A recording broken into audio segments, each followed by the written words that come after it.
ওইগুলো মেইন রোডের দুই পাশে যে ঘর বাড়ি আছে আপনারা দেখতে পাররা যে কতটুকু পানি আসলে গরম মানুষ নাই সব আশ্রয় কেন্দ্র গেছেন কি আমার এক চাচা আছেন তাইনারও অবস্থা চতুর্দিকে পানি খালি বিটাটা একটু বাসায় রাখছে ডুবু ডুবু প্রায় আমরা চাষা বেশি একটু জানার চেষ্টা করি রাস্তা কতদিন ধরে চাষা আসেন এরকম পানি বন্দি অবস্থায় একটু কইবা। আজকে প্রায় 5 দিন যাবত আমরা আছি। তো ইতিপূর্বে আবার 2022 সালে এরকম আসি, তো সেম লেভেল এই পানিটা আইছি। 2022 সালে বিভিন্ন সাংবাদিক আইসলা, তারা গেছে কইছিলেন এলাকার পক্ষ থেকে, তারা কইছে আপনারা বিশেষ দাবি কি? তো কইতাম এলাকার পক্ষ থেকে বিশেষ দাবি হলো আমরা একটা বন্যা নিয়ন্ত্রণ বাঁধ হইত, ওই ফরেস্ট অফিসের অধিক যেটা আইছে ওই যে গ্রামটা ঘেরাও করিয়া ওটা যে ওদিকে যায় গিয়া সেই আর মানুষের এফেক্ট করতো না। তো ওইটা ঠিক আছে, এরপর এটার ব্যাপারে কি উদ্যোগ খেয়ে নিলাম আমি এটা জানি না।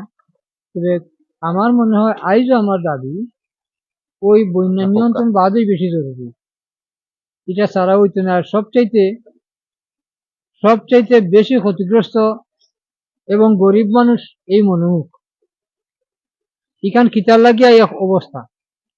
প্রথম কথা হইল দুইটা নদীর মোহনা, এই কুশিয়ারা ওদিকে হইল মনু নদী আইয়া কুশিয়ারা মিলছে মিলন মোহনা।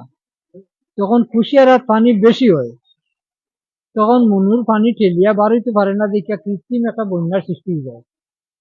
আচ্ছা চাচা আমরা জানতাম চাইলাম যে 22-র বন্যাটা কি কিতা 2024 সালের যে বর্তমান বন্যা চলে পানি মানে বেশি না কম একটু আমরা কইবা। না, আমি দেখলাম সেম লেভেল, হয়তো 1 ইঞ্চি বেশি আছে, 1 ইঞ্চি হাইট বেশি আছে, কিন্তু প্রায় সমান।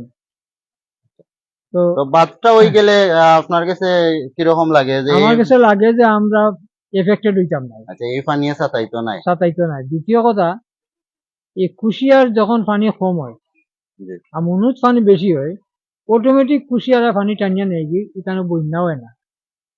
মনুজ কম হইলে কুশিয়ারার পানি বেশি তাহলে পরে এত বড় নদীর পানি যে ঠেলিয়া হে ওরাইতে পারে না, দেখিয়া এখানে ফুলিয়া ওখানে কৃত্রিম বন্যার সৃষ্টি হয়। তো বন্যা নিরোধক বাঁধ যদি আমরা ওই যায় এবং এটা অন্তত বিজ্ঞতার সহিত করা হয়, তা আমার মনে হয় যে এই মৌলভীবাজার জেলার মাঝে গরিব এলাকা হয়েছে মনোমুখ, আর বেশিরভাগ মানুষই মৎস্যজীবী এরা। আর এরার এখন ওই যে মাছের যে ব্যবসা, জি জি খাল নাই, বিল নাই, হাওর নাই, তখন যারা ফিশারি খুদাইয়া মালিক এরাই এটার মালিক। তো এটা যারা তো আপনি জন্মগত কইতা ভাবে আপনি কইতা চাইরা যে ওই যে ফিশারি গুলো হইছে বাধ্য হওয়ার কারণে আসলে এই পানির এই অবস্থা। এই অবস্থা ওগুলো হয়েছে। তো যাই হোক, যেটা ওইবার তো হয়ে গেছে। এখন এই গ্রামের মানুষগুলা সবই একই পেশার মানুষ, এরা হইল মৎস্যজীবী। এরা যখন এই ব্যবসাটাও নাই, যে অন্য করে এরা এটা মৎস্যজীবী, এরা মজুরিও নাই, এরা কোনো অবস্থা যদি সর্বপ্রতি করা হয় তাইলে আহ, এরা খুবই উপকৃত হবে। আচ্ছা আর একটা জিনিস আমরা জানতাম চাইলাম যে আজকে 5 দিন 6 দিন যাবত আপনারা এই পানিবন্দী অবস্থায় আছেন আপনারা কতটুক মানে ত্রাণ সামগ্রী পাইছেন বা আয়া খেয়ে খেয়ে দেখছেন এরকম কোনো কিছু যদি আপনি পাইয়া তখন আমি একটু তো জানাইবা। বাড়ির থেকে অনেক সময় অনেক খবর পাইছি না, তবে এটুকু জানি যে 2 জন নেতাও তো আইয়া দেখিয়া গেছেন এবং কিছু কিছু ত্রাণ তারা দিছে।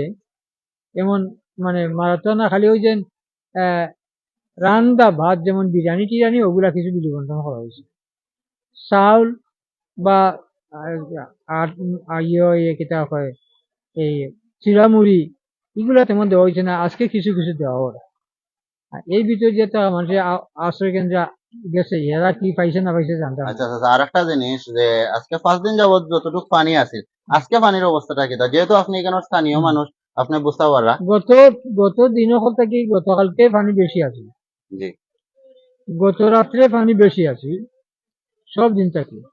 আর হাঁটিয়ে দিব নাকি তাই হ্যাঁ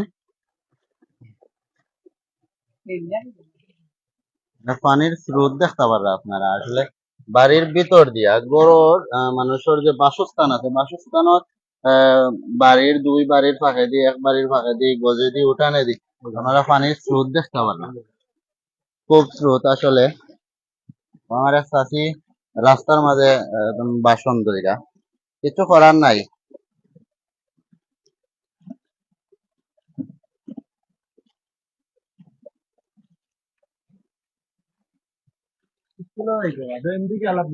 এ